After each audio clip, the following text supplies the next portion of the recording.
Армысыз, қазақ елі. Қазақ халқының салт-дәстүр арнасына қош келдіңіздер. Бүгін біз қазақ халқының қазақ ғұрыптарының бірі ас беру туралы айтатын боламыз. Арнамызға тіркеліп қолдай отырыңыздар, себебі әр қазағым білуі тиіс пайдалы ақпараттармен бөлісетін боламыз. Ас беру өлім жітімде жасалатын кәденің соңғысы, еске алу рәсімі. Ас беруді жылым беру деп те атайды. Бұған арнайы сойылатын жылқыны марқұмның қырқында тұлдайды. Оған көбінесе марқұмның мінген аты белгіленеді. Мұны жетісінде де белгілей береді. Тұлдау сол аттың қара терін шығарып барып суыту. Жал құйрығын күзеу. Сонан соң жүген құрықтан азат етіп қоя беру. Қазақ асты бір жағынан той деп есептейді. Ат шаптырып бәйге береді. Аруақ риза болмай, тірі байымайды дейтін қазақ дүниеден өткен туысқанның рухын риза етуді міндет санайды.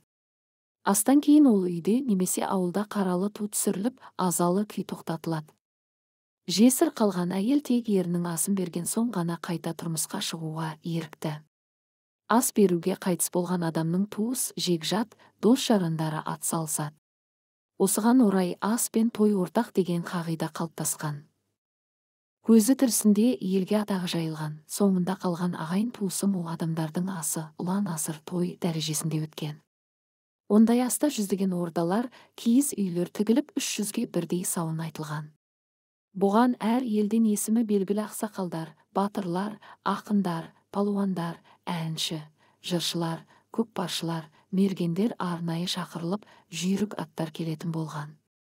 1860 ерден Сандыбайұлына берілгенде 500 үй тігілген, 160 жылқы, 200 қой сойылған.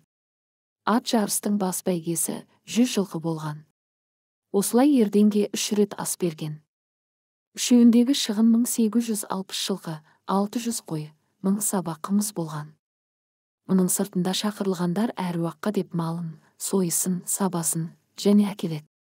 Аста елдің бірлігі мен байлығы, мырзалығы, біліктілігі сынға түседі. Ас беру дәулетті адамдардың, ұйымшыл елдің ғана қолынан келген. Абылай ханның асы, Құнанбайдың әкесі Өскенбайдың асы, Арғын, Қарауыл, Ноғай Шауыпкел батырдың асы, Керей Сағынайдың асы, Дулат Сыпатай батырдың асы бүкіл елге мәлім болып аңызға айналған.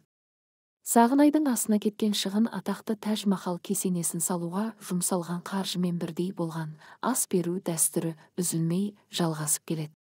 Ас беру дәстүр қазақ қоғамының әлеуметтік саяси, рухани қатынастар жүйесіндегі атқаратын функционалды қызметі әр кезеңдердегі тарихи, этнографиялық, ғылыми көпшілік әдебиет пен көркем шығармаларда көбінесе отбасылық салт-дәстүрлер мен діни ғұрыптық жоралар жосындарының ішінде ат үсті ғана қаралып, арнайы зерттеу тақырыбы ретінде қаралмағаны белгілі.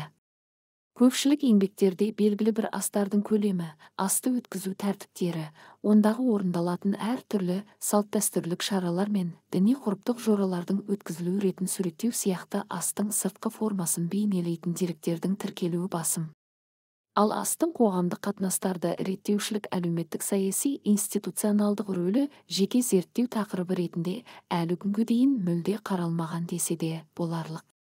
Дәстүрлі қазақ қоғамының көп қырлы тіршілік қалыбының жоғары өркениеттілікке тән әлеуметтік саяси ұйымдасу санаты жоғары дәрежеде болып, үйлесімді өмір сүруінің бұлжымастығын қамтамасыз ететін экономикалық саяси, әлеуметтік және құқықтық қатынастар нормаларының жиынтығы болды.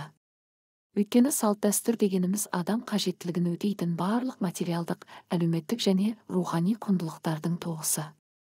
Оның ішінде әсіресе қай халықта болмасын өлген адамды соңғы сапарға шығарып салуға байланысты қалыптасқан салт-дәстүрлері уақыт тезіне көне бермейтін, ғасырлар бойы өзгеріске ұшырай қоймайтын белгілі бір әлеуметтік қоғамдық көзқарастардың, идеялық нормалардың ең бір консервативті түрі болып табылады. Қазақ халқының да өлген адамға байланысты әдет-ғұрып, салт-дәстүрлер тәртібі, белгілі бір табиғи экологиялық кеңістікті игеру жолында қалыптасқан қоғамдық әлеуметтік саяси жүйелердің жиынтығы ретінде этнография ғылымының ең өзекті мәселелерінің бірі десек артық емес. Оның ішінде әсіресе өлген адамды шығарып салуға байланысты ғұрыптық циклдің қорытынды нүктесін қоятын ас беру дәстүрінің маңызы зор. Бүгінгі күні тәуелсіз еліміздің өзіндік ұлттық мемлекеттік идеологиялық тұғырнамасын жасау, қалыптастыру мен дамытуда сан мың жылдар белесінен бүгінгі күнге дейін мазмұнын жоғалтпай жеткен ұлттың ұжымдық ұйытқысының негізі болған салт-дәстүр, әдет-ғұрып заңдарының танымдық, тәрбиелік және құқықтық мәні бар белгілері негіз болуы шарт.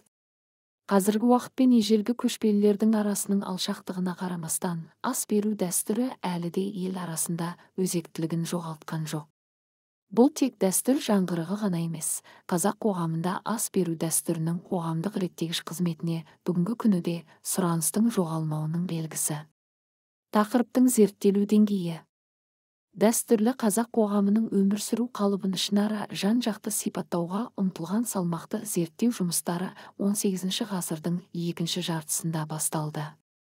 Бұл зерттеулердің қазақтың көшпелік дәстүрлі құрылымына берген бағасын дәл анықтау тарихнамалық еңбектердің басты мақсаты. Бұл салада Қазақстан ғалымдары тарапынан қол жеткен жетістік аз емес.